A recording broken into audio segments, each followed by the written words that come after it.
What you were talking about during the debate with regard to what your foreign policy would be, or was Marco Rubio right in calling you an isolationist? Well, I think the real debate we had is over whether Marco Rubio is a fiscal conservative. And I think adding $1 trillion worth of military expenditures that's not paid for, and adding $1 trillion in child tax credits that's not paid for, I don't think that's very conservative.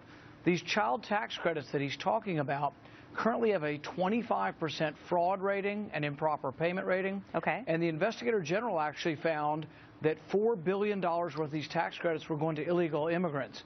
So I think if we do Marco Rubio's plan, my fear is that many more illegal immigrants will be getting tax credits and welfare transfer, and I just don't think conservatives are for that. Okay, so that's one part of the issue, but another part of it was for military spending. And so we see this operation taking its place out in the Middle East today. Is this something that you would agree with? I'm for a strong and robust military. I think it's the #1 priority of spending. We currently spend more than the next 10 countries combined. You add Russia and China together, and then you add 8 more countries until you get to how much we spend. So we should have national defense be a priority, but it doesn't mean a blank check. And where I don't think Marco Rubio is conservative is that he wants $1 trillion with a T.